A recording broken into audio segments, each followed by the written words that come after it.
Trump ने H1B visa पे $100,000 का एनुअल फी लगा दिया। इससे एमबीए वालों पर कोई असर पड़ेगा क्या? जो आज कैट के लिए प्रिपेयर कर रहे हैं उन पे कोई असर है क्या इसका? बहुत बड़ा असर है और कोई इन्फ्लुएंसर इस बारे में बात भी नहीं कर रहा है। कोई बात नहीं, मैं कर देता हूं क्लियर। आपका एमबीए दादा सबसे सिंपल चेंज को सबसे पहले अटैक करते हैं, वो है आईटी कंसल्टिंग फर्म।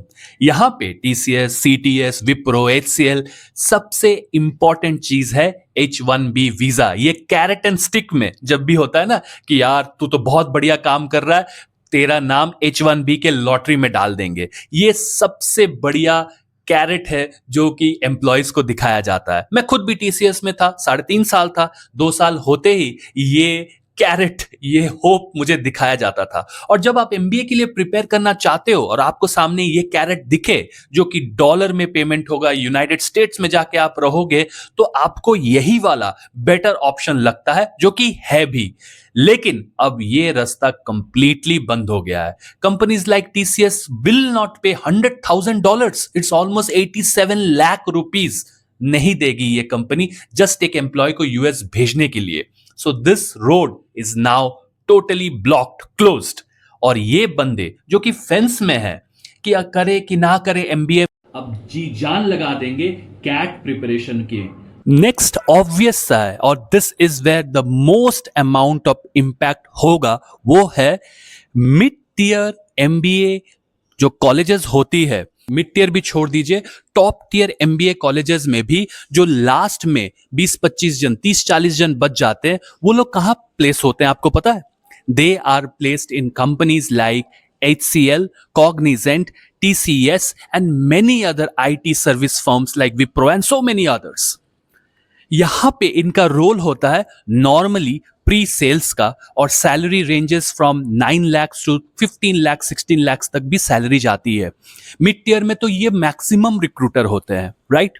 और ये कंपनी ज्वाइन करने का एक बहुत बड़ा जो आपका इंसेंटिव होता है कि अगर आप 1-2 साल इस कंपनी में टिक गए तो आपका H1B लॉटरी के लिए नाम चला जाता है, and then you get the opportunity to become a business development manager in the United States of America. और वहां पे आपको असली जो किक होता है एमबीए का तब महसूस होता है, क्योंकि आपका सैलरी डॉलर्स में हो जाता है, और जो इंडिया में बेस्ट कंपनीज में भी काम कर रहे हो तो भी आपका सैलरी उनसे ज्यादा होता है। And finally the heaviest impact वो होगा कंसल्टिंग फर्म में, द बिग फोर। अगर आप बिग फोर लाइक अ डेलॉयट, अगर आपने उनका यूएस वाला डिवीजन ज्वाइन किया है, तो जैसे ही आपका 2 साल कंप्लीट होता है तो वो आपका लगा देते हैं H1B वीजा, और H1B वीजा लेके आप जाते हो यूएस में, और नॉर्मली 1 साल वहां पे काम करने के बाद आपको मैनेजर वाला पोजीशन मिल जाता है। लेकिन जब अगर आपका H1B नहीं लगा, मान लीजिए लॉटरी में नाम दिया उन्होंने, नहीं लगा, और एक बार दिया नहीं लगा, तो वो आपको L1 वीजा लगा देते हैं। L1 वीजा और H1B में डिफरेंस तो आपको पता ही है। H1B मतलब आप यूएस में जाके कंपनी स्विच कर सकते हो, लेकिन L1 अगर आपका लग गया तो आपको उसी कंपनी के साथ रहना पड़ेगा जब तक आप रहना चाहते हो। अगर आपने डेलॉयट छोड़ दिया तो आपको इंडिया वापस आना पड़ेगा, बट अगर आप H1B में हो और डेलॉयट आपने छोड़ दिया, आप कोई और कंपनी ज्वाइन कर सकते हो, KPMG वगैरह कुछ भी आप ज्वाइन कर सकते हो।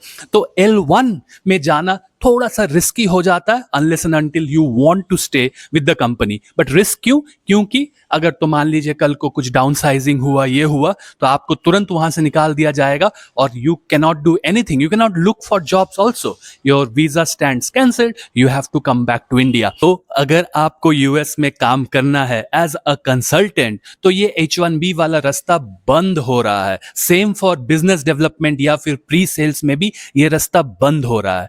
तो you have to now take a decision. बहुत सारे लोग आज एमबीए, बहुत सारे लोग अपने कंपनीज में टिके हुए हैं क्योंकि उनको दिख रहा है कि बहुत जल्दी मेरा नाम H1B में जाने वाला है, मुझे वीजा मिल जाएगा और फिर मैं यूएस में जाके करियर को आगे बढ़ाऊंगा। ये रास्ता जैसे ही बंद हुआ मेरे दोस्तों, these people, talented people will look for switching opportunities. तो जो जॉब मार्केट अभी ऑलरेडी बहुत सुस्त है, एक आधा रोल ही है, उस रोल के ऊपर भी दिक्कतें अब आने लगेगी। लॉन्ग टर्म ये शायद इंडिया के लिए बहुत अच्छा होगा, क्योंकि India then will start to invest in building products for our own self. But short term में जो लोग कैट एग्जाम दे रहे हैं, जो एमबीए का ख्वाब देख रहे हैं, the competition is definitely going to be tougher, because more and more people are going to come into the pool of becoming CAT और MBA aspirants।